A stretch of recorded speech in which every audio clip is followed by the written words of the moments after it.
Welcome to Destiny guys. My name is Dhaval Chothani and આજે હું એક બુક રીડ કરતો હતો, ikigai, the Japanese secret to a long and happy life. એનામાં એક મસ્ત કન્સેપ્ટ મળ્યો ઇકીગાઈનો, જે હું તમારી સાથે શેર કરવા માગું છું. આ છે એનું મેટ્રિક્સ, જેની અંદર passion, mission, profession and vocation 4 વસ્તુ ડિસ્કસ કરેલી છે.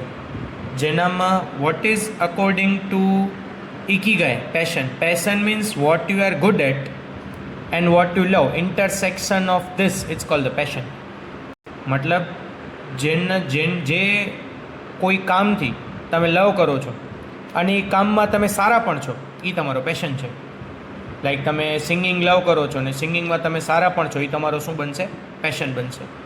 પછી બીજું છે મિશન, વોટ યુ લવ, એટલે તમે કયા વર્કને લવ કરો છો. And what is the world needs, અને દુનિયાને એની કેટલી જરૂર છે તમારા કામની, જેને તમે લવ કરો છો. આ બેનો ઇન્ટરસેક્શન એને લોકો કહે છે મિશન, જે તમારો મિશન છે, કે તમારો જે કામ છે, તમારો જે વર્ક છે, એને દુનિયા સુધી પહોંચાડો, જે દુનિયાના નીડથી શું થતો હોય, મેચ થતો હોય, એને કહેવાય મિશન. પછી ત્રીજું છે પ્રોફેશન એટલે what you are good at and what you can be paid four.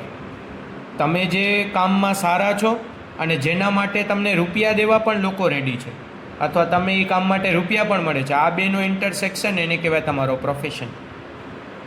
અને લાસ્ટ છે એની અંદર વોકેશન, જેનામાં what you can be paid for and what the world needs, એટલે જે વર્લ્ડને જોઈએ છીએ એ જ વર્લ્ડ તમને જે જોઈએ છે એ વર્ક તમે એને આપો છો, એના બદલે વર્લ્ડ તમને શું કરે છે? પે કરે છે.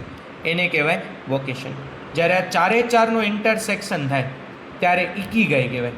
એને ઇકીગાઈનો મતલબ થાય છે કે આ જો ચારે તમે મળી જાય તો લોંગેસ્ટ હેપી લાઈફ તમે જીવી શકો. કે જે તમારો પેશન હતો અથવા જે તમારો મિશન હતો એ તમારો પેશન બની ગયો, જે પેશન હતો એ તમારો પ્રોફેશન બની ગયો, જે પ્રોફેશન હતો એ તમારો વોકેશન, એટલે જેના માટે દુનિયા તમને પે કરવા માટે પણ રેડી થઈ ગઈ. તો આને કહેવાય ઇકીગાઈ. જ્યારે આ બધાનું ઇન્ટરસેક્શન આવે ચારનું, તો લાઈફમાં જે વર્ક છે એનાથી સારું એવું સક્સેસફુલ મળી શકે છે. Intersection of this 4 it's called the ઇકીગાઈ.